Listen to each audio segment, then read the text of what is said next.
존 스타트 목사님께서 그의 사도행전 주석 27장 28절의 제목을 이렇게 붙여놓으셨습니다. Rome at last. 드디어 로마에. 27장 이후의 기록은 바울과 그의 일행이 어떻게 로마까지 도착했는가를 기록하고 있는 부분입니다. 저는 아직 바울이 로마에 도착하지 않은 것을 감안해서 Rome at last가 아니라 Finally to Rome. 드디어 로마로 라는 제목으로 한번 붙여보았습니다. 누가 이 기록은요, 단순한 여행 기록이 아니라 사도행전 23장 11절 그날 밤에 주께서 바울 곁에 서서 이르시되 담대하라 내가 예루살렘에서 나의 일을 증언한 것 같이 로마에서도 증언하여야 하리라 라고 하신 말씀이 어떻게 신실하게 이루어지고 있는가를 기록하고 있는 장면의 말씀입니다. 역사가들은 이제 본문의 기록을 통해서 당시 일반인들이 어떻게 지중해를 통해서 항해했는지를 볼 수 있는 역사적 사료가 된다고도 말하고 있습니다. 아주 자세하게 항해 일지처럼 적고 있기 때문에 그렇죠.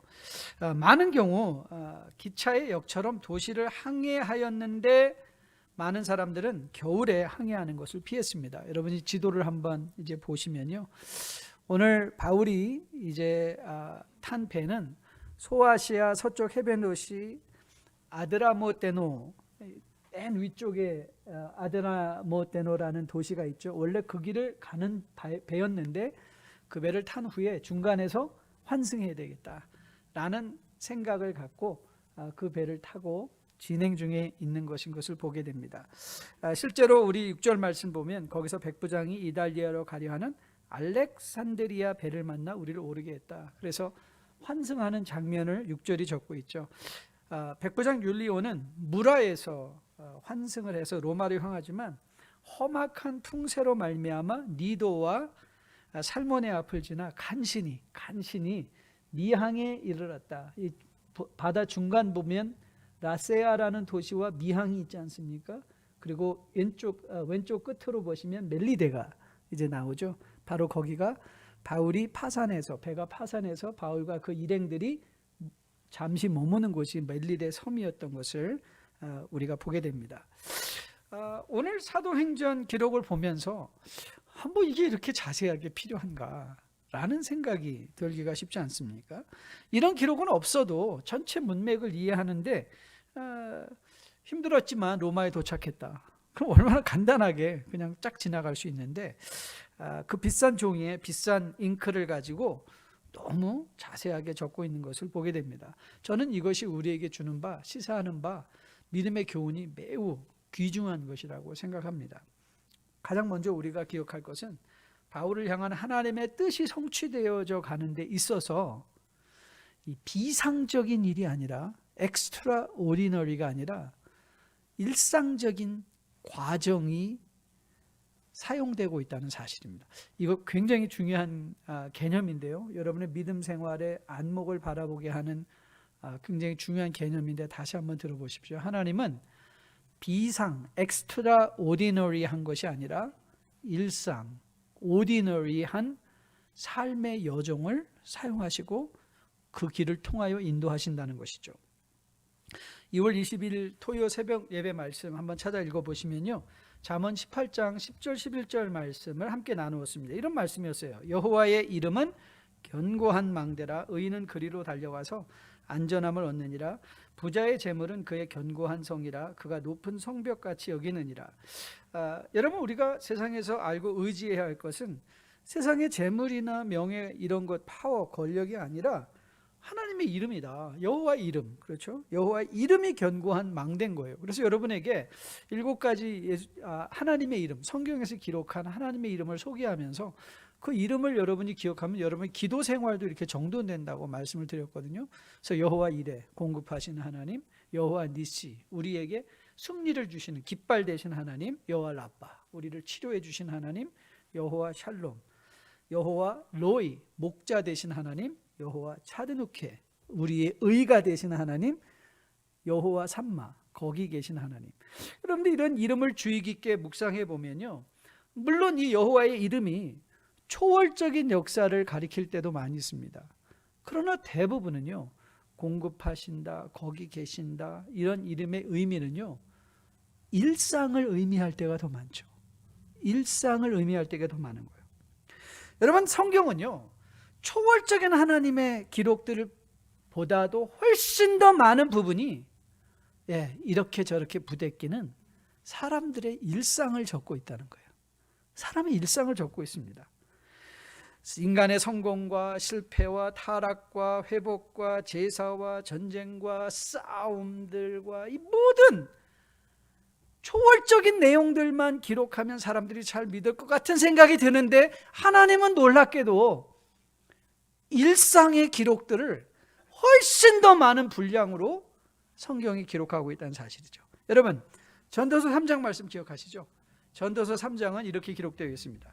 범사에 기한이 있고 천하만사에 다 때가 있나니, 날 때가 있고 죽을 때가 있으며 심을 때가 있고 심은 것을 뽑을 때가 있으며 죽일 때가 있고 치료할 때가 있으며 헐 때가 있고 세울 때가 있으며 울 때가 있고 웃을 때가 있으며 슬퍼할 때가 있고 춤출 때가 있으며 돌을 던져버릴 때가 있고 돌을 거둘 때가 있으며 안을 때가 있고 않는 일을 멀리할 때가 있으며 찾을 때가 있고 잃을 때가 있으며 지킬 때가 있고 버릴 때가 있으며 찢을 때가 있고 꿰맬 때가 있으며 잠잠할 때가 있고 말할 때가 있으며 사랑할 때가 있고 미워할 때가 있으며 전쟁할 때가 있고 평화할 때가 있느니라. 여러분, 여기서 때 많이 등장하는데요, 이 때의 공통점이 뭐죠? 여러분과 저와 우리가 살아가는 매일의 일상의 때들인 거예요. 일상의 때. 여러분, 그럼 우리는 이제 이런 결론을 내릴 수 있죠. 하나님은 물론 특별하게 역사하시지만 대부분은 어떻게 하신다? 우리의 일상 가운데 일하시고 함께 하시는 하나님이십니다.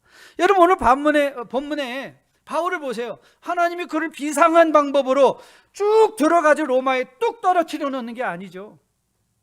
바울은 아침에 일어나서 이도 닦았을 것이고 얼굴도 씻었을 것이고 배도 타고 또 배에서 아침도 먹고 점심도 먹고 저녁도 먹고 티격태격 내일이네 하면서 때로는 풍랑도 지나가고 힘들고 어려운 과정을 거쳐서 한 항구 이 항구 저 항구 그리고 로마까지 가는 거예요.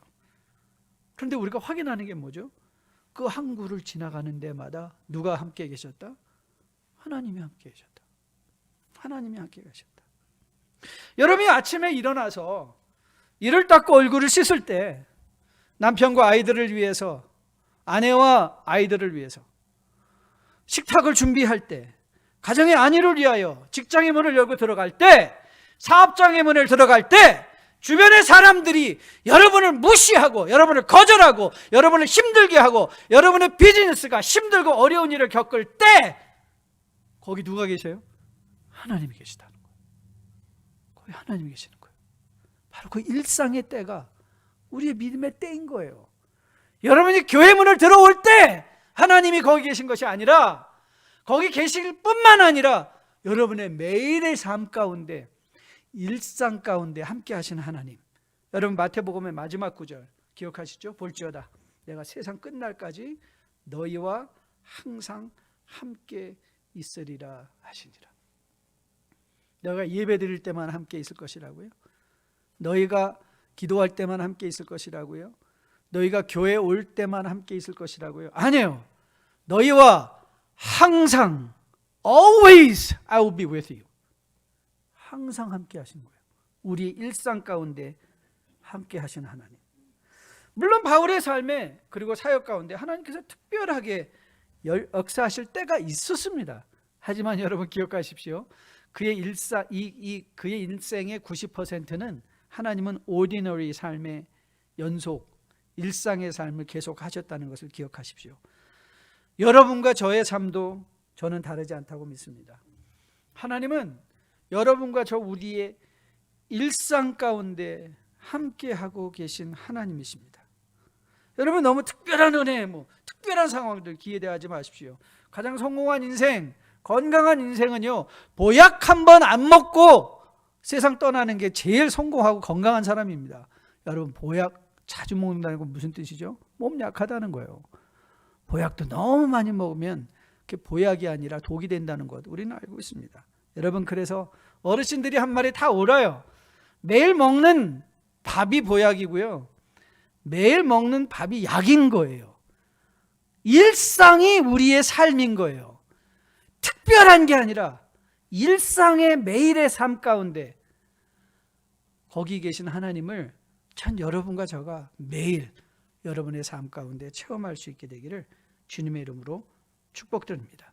그 일상 가운데 함께 하신 하나님과 대화하세요. 감사합니다, 하나님. 아버지, 저 지금 너무 화나요. 왜 이렇게 낭망이 되죠? 아버지, 저 너무 낙심돼요. 아이고, 아버지 아파 죽겠어요. 살려주세요. 믿음이 이런 거예요. 여러분의 일상 가운데 하나님과 대화하고 하나님 앞에 감사하고, 그래서 하나님과 동행하는 여러분과 저로 거듭나 세워지기를 주님의 이름으로 축복드립니다. 너무 특별한 것 쫓아다니지 마십시오. 여러분의 일상에 함께 하신 하나님을 여러분이 꼭 체험하시기를 주님의 이름으로 부탁드립니다.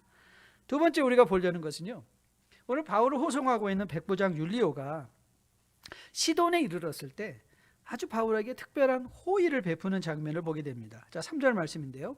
이튿날 시돈에 되니 율리오가 바울을 친절히 대하여 친구들에게 가서 대접받기를 허락하더니. 저는 말씀을 묵상하면서 이 장면을 한번 묵상해 보았어요.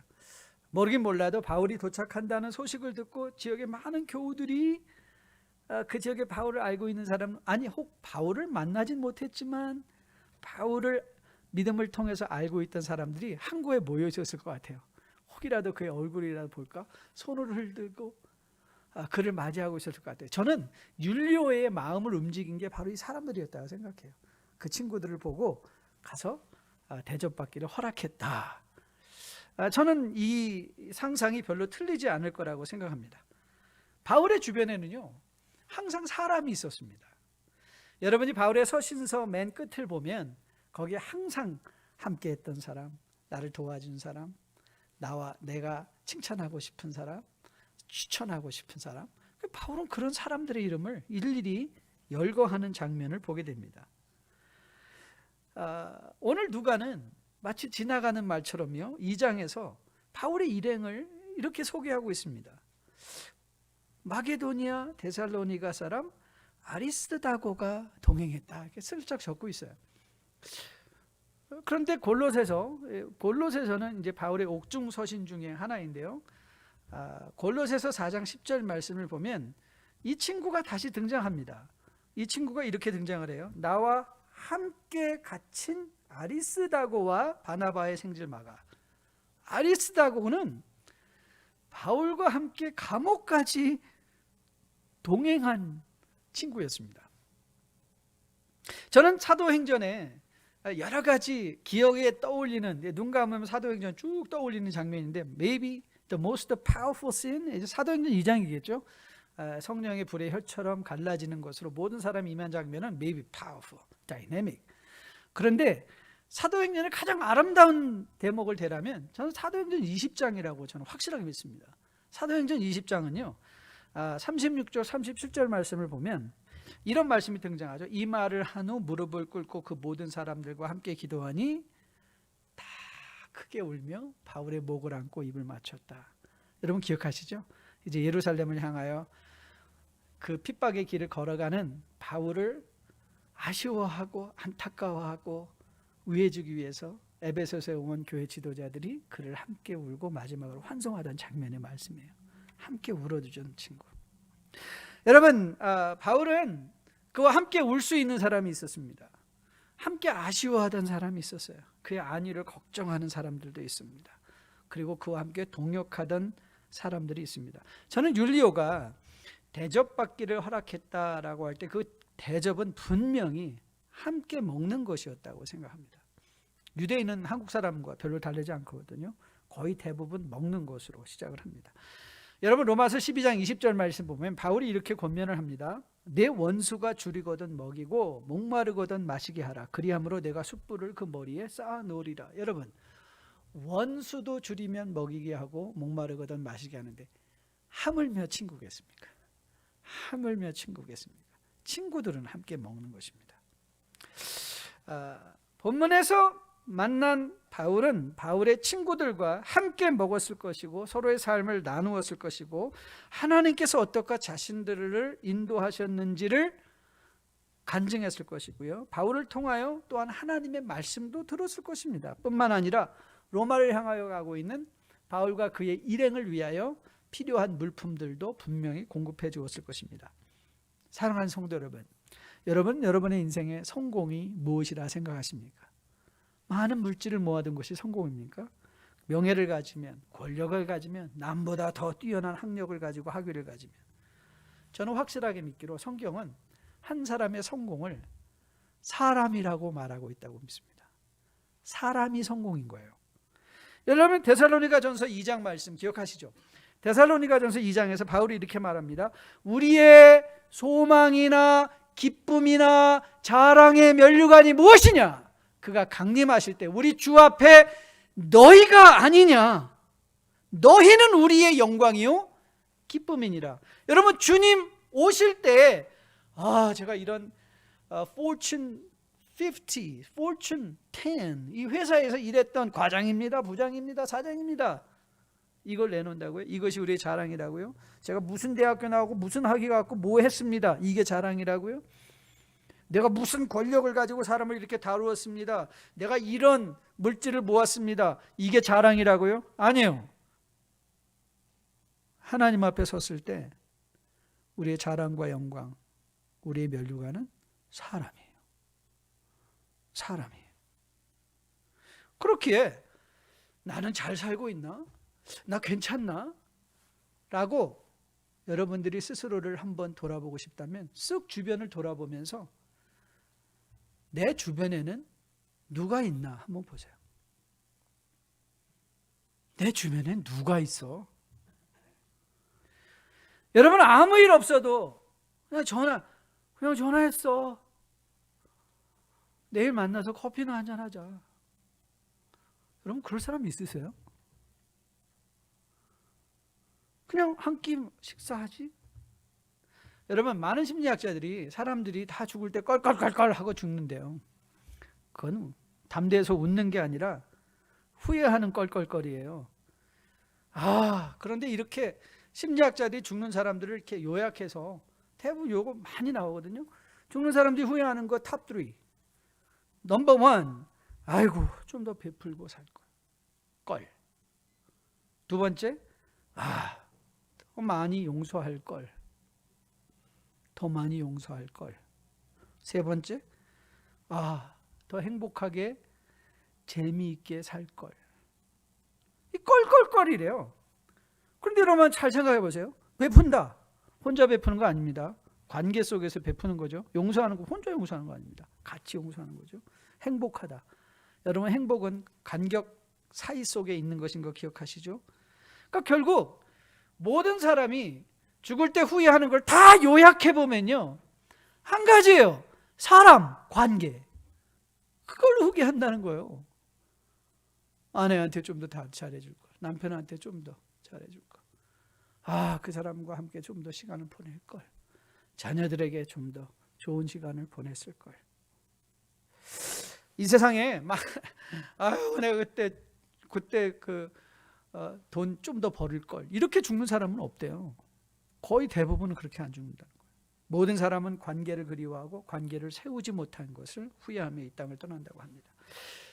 저는 믿기로 현대 그리스도인들은요, 전도나 선교, 믿음의 목표를 자꾸 오해하는 것 같습니다. 봉사의 마지막 목표를 오해하고 있는 것 같아요. 여러분 믿음, 전도, 선교의 목표는요, 잘 들어 마음에 새겨두시기를 부탁드립니다. 좋은 친구가 되어주는 겁니다. 전도하는 건요, 그 사람의 친구가 되어주는 거예요. 선교하러 가는, 전 선교사님들에게도 항상 그렇게 부탁드립니다. 제발 딴 일 하지 마시고 그 지역의 주민들에게 좋은 친구가 되어주세요. 좋은 친구가 되어주세요. 여러분 구원의 최종 목표로 예수님께서 우리에게 선언하십니다. 요한복음 15장 15절인데요. 여러분 너무 잘 아시죠? 이제부터 너희를 종이라 하지 아니하리니 종은 주인이 하는 것을 알지 못함이라. 같이 한번 읽어볼까요? 너희를 친구라 하였노니 내가 내 아버지께 들은 것을 다 너희에게 알게 하였습니다. 주님이 우리에게 최종적인 선언이 뭐죠? 친구가 됐다. 거듭나 우리가 주 안에서 성숙했다는 것은요, 여러분이 예수님과의 우정. 그래서 여러분 보세요. 요한복음 21장에서 베드로를 다시 세워주실 때 예수님이 뭐 묻죠? 너 나를 사랑하니? 사랑을 묻어요. 사랑. That's it. 딴 거 묻지 않으세요. 그 사람과의 사랑을 물으세요. 너 내 친구야? 그 말 하시는 거예요. 너 내 친구야? 너 내 친구야? 여러분, 신약의 예수님뿐만 아니죠. 구약에서 출애굽기 33장 11절에서 이렇게 하나님 말씀하셔요. 사람이 자기의 친구와 이야기함 같이 여호와께서는 모세와 대면하셨다. 하나님께서 모세를 친구처럼 여겨주셨다. 자, 그러면 이제 우리는 이런 질문을 던져야 되죠. 어떻게 이런 친구를 많이 가질 수 있을까? 그래, 나는 불행해. 난 왜 이런 친구가 없는 거야? 여러분이 좋은 친구가 되면 이런 친구가 생기죠. 여러분이 좋은 친구가 되어주시면 이런 친구가 생기는 거예요. 그런데 여러분, 어떻게 그러면 나는 좋은 친구가 될 수 있을까? 요한복음 15장 13절 보면 이렇게 주님께서 명쾌하게 우리에게 대안을 제시하십니다. 자, 13절인데요. 사람이 친구를 위하여 뭐하라? 자기 목숨을 버리면 이보다 더 큰 사랑이 없다 그래요. 근데 우리는 이 말 들으면 주눅이 팍 들죠. 아, 그렇지. 여러분, 목숨을 버린다는 게 쉬운 일인가요? 여러분, 그런데 오늘 요한복음 15장 13절을 잘 보시면요, 사람의 친구를 위해 자기 목숨을 버리면 이보다 더 큰 사랑이 없다. 이거는요, 우리가 갈 목표 지역입니다. 우리가 어떤 친구가 되냐면 최종적으로 목숨을 버릴 수 있는 친구까지 되는 거예요. 그러니까 이건 목표점이죠. 근데 우리에게 출발점이 있어요. 출발점이 어딘지 아세요? 여러분, 요한계시록 3장 여러분에게 자주 소개하는 라오디게아 교회에게 주신 말씀 중에 이런 내용 기억하실 거예요. 3장 20절인데요. 자, 같이 한번 읽어볼게요. 아주 의미 있는 말. 같이 구절이 안 올라와 있더라고요. 제가 읽어드릴게요. 잘 들어보세요. 볼지어다 내가 문 밖에 서서 두드리노니 누구든지 내 음성을 듣고 문을 열면 내가 그에게로 들어가 그와 더불어 뭐하고? 먹고 그는 나와 더불어 먹으리라. 여러분, 주님의 친구가 된다는 것의 첫 번째 단계는요, 뭔지 아세요? 주님과 먹는 거예요. 그러니까 여러분, 21장 요한복음 21장에서도 이제 회복된 제자들과의 관계를 회복하시는데 주님께서 가장 먼저 하신 일이 뭐죠? 거기에 숯불이 놓여있는데 그 위에 떡과 고기가 있더라. 그리고 주님께서 뭐라 말씀하셔요? 야, 너희들이 잡은 고기가 있니? 좀 가져와. 그럼 뭐 하셨을까요? 같이 먹으셨죠. 같이 먹으셨잖아요. 여러분, 함께 먹는 사람들, 한국말 기가 막히죠. 식구, 먹을 식자에 입구자예요. 가족은 함께 먹는 사람이에요. 친구는 함께 먹는 사람이에요. 영어가 다르다고요? 여러분, 영어의 회사, company, 혹은 일행, companion. 우리가 이 부부 생활을 companionship 이렇게 얘기하잖아요. companion, 함께 걷는 사람. 근데 여러분, 이 company라는 뜻의 의미가 뭔지 아십니까? 이 말이 원래 어원은 이제 옛 프랑스어에서 나온 말인데요. 블란스어 말인데 come이란 말은 together, 그 다음에 panis. 여러분, 파네라 아시잖아요. 파네라가 무슨 집이죠? 빵집이에요. 빵집. 그러니까 company, companion 이런 말들은요, 함께 빵을 먹는 사람이라는 뜻이에요. 영어 다르지 않아요. 여러분, 이 컴퍼니라는 말, 회사라는 말은요, 사장 혼자 잘 사는 게 되는 게 그게 컴퍼니가 아니라, 컴퍼니는요, 거기에 속한 모든 사람이 함께 떡을 먹는, 배부르게 함께 먹는. 사장이 이것만 이해해도 우리 컴퍼니는요, 함께 먹는 사람이에요.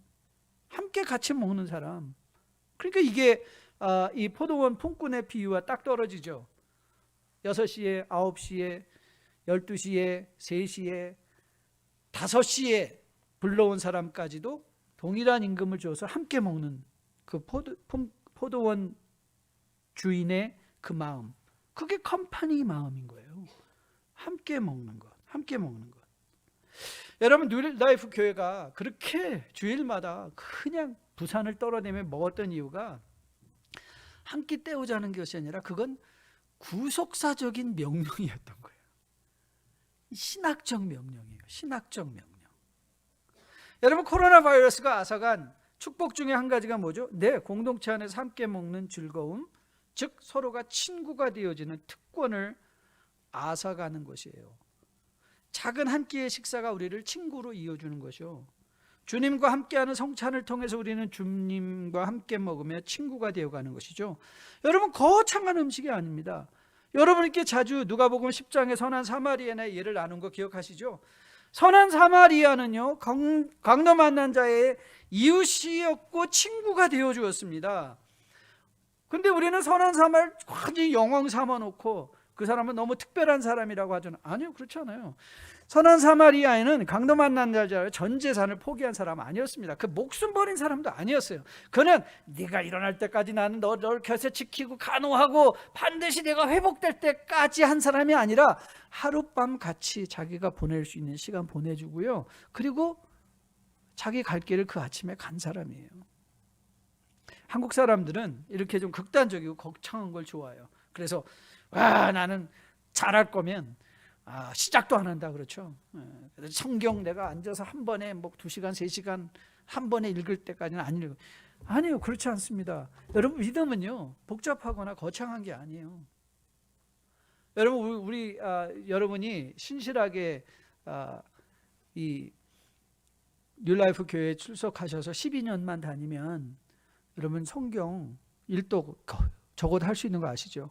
우리가 왜 매년 창세기 시작했다가 그 다음에는 복음서 시작했다, 그 다음에는 시가서 시작했다 하는 줄 아시죠? 왜냐하면 적어도 한 달에 새해 성경 읽어야지 결심을 하시잖아요. 한 달 안 읽고 그냥 흐지부지 되어지니까. 그렇게 해서 이번 1월 달에는 창세기 읽고 그 다음 1월 달에는 복음서 읽고 12년 다니면 어쨌든지 간에 성경 한번 읽는다니까요. 여러분, 작심삼일이 중요한 거 아시죠? 사람의 습관을 변하는 거. 여러분, 작심삼일 계속 하세요. 3일 하고 또 실패하면 그 다음날 또 3일 하세요. 작심삼일이 나쁜 말이 아니죠. 사소한 일. 여러분, 좋은 친구가 되어지는 게 거창한 일입니까? 성찬을 나누는 일이고 큰 진수성찬이 있어야만 좋은 친구를 만드나요? 아니에요. 저는 한국말에 십시일반인 말이라 너무 좋아요. 십시일반이 뭐죠? 내가 먹을 거 한 끼 포기하면 10사람이 한 숟갈 포기하면 한 사람의 밥이 된다는 거예요. 그래서 저는 한국 사람들이 이런 정스러움, 그냥 숟가락 하나만 더 넣으면 되는데 와요. 그게 친구인 거예요. 그게 믿음인 거예요. 그게 믿음. 제가 여러분, 미국 사회는 기독교 문화가 근간을 이루고 있잖아요. 그래서 저는 제일 부러운 게 그건 것 같아요. 요즘은 그런 모습 보기는 힘들지만 어쩌다 새벽에 스타벅스 가면요, 남자들이 그렇게 스타벅스에 모여 있는 경우가 많이 있어요. 아침에 직장 가기 전에 같은 방향에 있는 사람들인 것 같아요. 같이 모여서 커피 한 잔 마시고 서로 위해서 기도해주고 성경 말씀 한 군데 같이 읽고 그냥 30-40분 같이 보내는 그런 친구. 저는 바울에게 바로 그런 친구가 있었다고 저는 믿고, 여러분과 저가 우리가 믿음 생활을 한다 할 때 그 믿음의 내용은 바로 이 사람이고, 함께하는 사람이고, 함께 나누는 음식이고, 함께 시간을 보내는 바로 이 친구인 것으로 믿습니다. 제가 좋아하는 고 함석헌홍의 말리길 나서는 길, 이 시 여러분도 잘 알고 있을 거예요. 말리길 나서는 길, 처자를 맡기며 마음 놓고 갈 만한 사람 그대는 가졌는가. 온 세상이 다 나를 버려 마음이 외로울 때에도 저 마음이야 하고 믿어지는 그 사람을 그대는 가졌는가. 탔던 배 꺼지는 시간 구명대를 서로 사용하며 너만은 제발 살아다오 할 그 사람을 그대는 가졌는가. 불 위에 사형장에서 다 죽어도 너희 세상 빛을 위해 저만은 살려두거라 일러줄 그 사람을 그대는 가졌는가. 잊지 못할 이 세상을 놓고 떠나려 할 때 너 하나 있으니 하며 빙긋 웃고 눈을 감을 수 있는 그 사람을 그대는 가졌는가. 온 세상의 찬성보다도 아니하고 머리 흔들 그 흔한 한 얼굴 생각에 알뜰한 유혹 물리치게 되는 그 사람을 그대는 가졌는가. 저는 여러분과 저가 믿음 생활에 성공한 분들 되기를 주님의 이름으로 축복드립니다. 그리고 성공을 거창한 데서 찾지 마시고 여러분의 주변에서 따뜻하게 한 끼 나눌 수 있고 차 한 잔 같이 마실 수 있는 그 사람이 있나? 아무 일이 없어도 보자 하고 만날 그 사람이 있는가? 여러분, 제가 식사할 때 또 한 가지 꼭 부탁드릴게요. 밥 한 끼 사주면서 절대 잔소리하지 마세요. 저는 working dinner, working breakfast, working lunch 그런 거 I don't believe in that. 일은 일할 때 하고요. 밥은 즐겁게 먹는 거예요. 밥 한 끼 사주면서 그냥 너는 이게 문제야 저게 문제야. 그러니까 여러분, 식탁에서도요, 자녀들 절대 교훈하면 안 돼요. 식탁에서는 같이 먹는 거예요. 즐겁게 맛있지, 행복하게 웃어주는 거예요. 이 세상에서 제일 미련한 부모가 밥상에서 음식을 앞에 두고 자녀들 훈계하는 사람들이에요. 그거는 it doesn't work. That's not the point. 밥은요, 맛있게 먹고 필요한 말이 있으면 방에 데려가서 개인적으로 나누는 거예요. 식탁에서는 그거 하는 거 아니에요. 이 밥이 우리를 엮어주는 하나님의 은혜의 도구가 되는 것이죠. 저는 여러분과 저가 이 공동체 안에서 이런 친구들이 많이 생길 수 있게 되기를 주님의 이름으로 축복드립니다. 함께 울 수 있고 함께 격려할 수 있고 함께 서로의 삶을 나눌 수 있는 이런 친구들이 풍성해서 여러분의 믿음 생활도 풍성해질 수 있게 되기를 주님의 이름으로 축복드립니다. 여러분, 오늘 9절부터 11절 말씀 보면 항해와 관련해서 바울이 흥미로운 조언을 합니다. 이거 가면 힘듭니다. 망합니다. 이렇게 말했죠. 내가 보니 이번 항해가 화물과 배만 아니라 우리 생명에도 타격과 많은 손해를 끼칠 것이다. 그런데 오늘 백부장이 이렇게 판단을 합니다. 백부장이 선장과 선주의 말을 바울의 말보다 더 믿더라. 사실 바울이 이렇게 말한 건, 여러분, 사실 바울은 he was expert sailor는 아니었지만 적어도 배길에 대한 경험은 누구보다도 더 많이 있던 사람인 것을 우리는 알고 있습니다. 바울의 항해 그 일지 기록을 보면요, 어떤 선원보다도 더 많은 시간을 배에서 보낸 것, 전도 여행을 다니면서 보낸 것을 우리가 알고 있는데요. 그런데 사실 오늘 본문을 자세히 보면 바울이 단지 그의 여행 경험을 통해서 이 말을 하고 있는 것 같지는 않아요. 하나님이 무언가 그에게 힌트와 사인을 주신 것 같은 느낌이 드는 말입니다. 그리고 실제로 이렇게 된 일들이 일어나고 있는 것을 보게 되죠. 그런데 오늘 백부장은 어떻게 행동을 했죠? 오늘 11절 말씀을 보면 이 항해의 모든 결정권이 아마 백부장에 있었던 것 같습니다. 왜냐하면 이렇게 말했기 때문에 그렇죠. 백부장이 선장과 선주의 말을 바울의 말보다 더 믿었다, 이렇게 적고 있잖아요. 사실 상식적으로 생각하면 이게 훨씬 더 맞는 말이죠. 선장과 선주들은 훨씬 더 그걸 통해서 생계를 유지하는 사람들이니까, 그리고 선장이면 뱃사람이니까 훨씬 더 그들이 전문가적인 소견을 가지고 있지 않을까. 그런데 오늘 사실 왜 이 누가가 이 말을 여기에 기록했을까라는 생각을 깊이 하다가 저는 이런 결론에 이르게 됐어요. 백부장을 통해서, 물론 백부장은 바울의 말을 듣지 않는 것은 당연합니다. 왜냐하면 그는 하나님을 알지 못하니까. 근데 만일 백부장이 하나님을 아는 사람이었다면, 그리고 바울이 어떤 여정을 거쳐서 여기까지 왔다는 것을 알고 있다면 아마 더 생각했지 않을까 생각을 해봐요. 그렇지 않겠습니까? 그렇다면 이 교훈은 백부장을 통하여 믿지 않는 사람들이 이렇게 행동하는 건 당연하지만 저는 누가가 이렇게 묻고 있다고 생각해요. How about you? 하나님을 아는 너희들은 어떻게 하겠느냐? 하나님 앞에 열린 마음을 가지겠느냐? 저는 많은 성도님들의 기도 요청을, 기도 제목을 받고 기도하고 있습니다. 그런데 제가 30년 이상의 우리 콜로라도는 뭐 우리 특별히 뉴라이프 성도님들은 넘어서 그런 분 하나도 없습니다. 다 캘리포니아에 있는 사람들이 그러는데요. 대부분 기도 요청할 때는요, 자기가 원하는 거는 이미 알고 있어요. 그냥 하나님이 그렇다고 내 기분에 맞춰주시기를 원하는 기도 제목이었지, 하나님 앞에 열린 마음을 갖고 기도하는 거는 잘 보지 못했습니다. 캘리포니아에서는 대부분은요, 자기가 하고 싶은 대로 합니다. 그런데 오늘 본문은 이렇게 말하고 있는 것 같아요. 하나님 앞에 열린 마음을 가져보면 어떻겠니? 여러분의 인생을 향해서도 하나님께 열린 마음을 가져보면 어떻겠니? 여러분, 이 결정은요, 마치 백부장만 할 수 있는 것처럼, 여러분, 이 결정은 여러분들이 할 수 있는 것이거든요. 그런데 여러분들의 마음이 이미 결정된 상태가 아니라 하나님 앞에 진정으로 열려져 있는 상태. 그래서 정말 가고 싶은데 하나님이 아니야. 그러면 안 가는.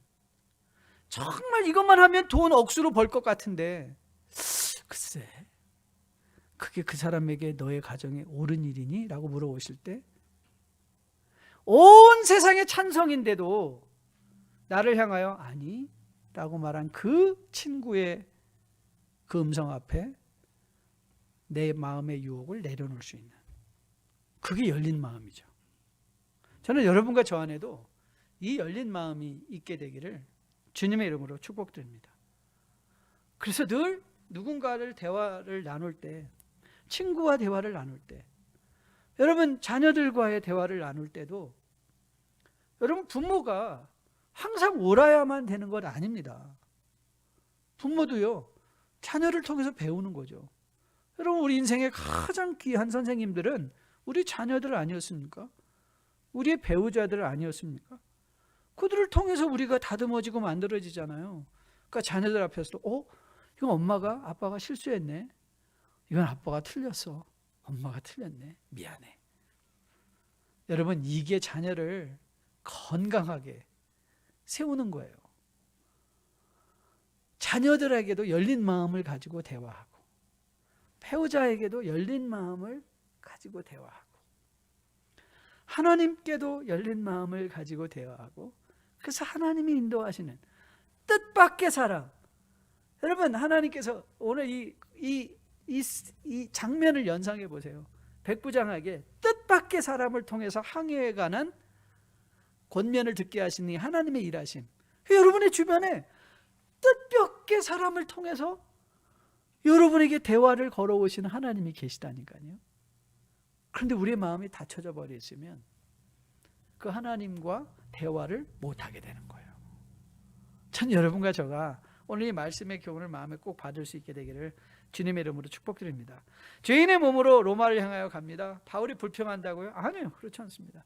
아버지, 좀 뻔나게 뽀대 있게 로마에 갔으면 좋겠는데요, 그렇게 하지 않습니다.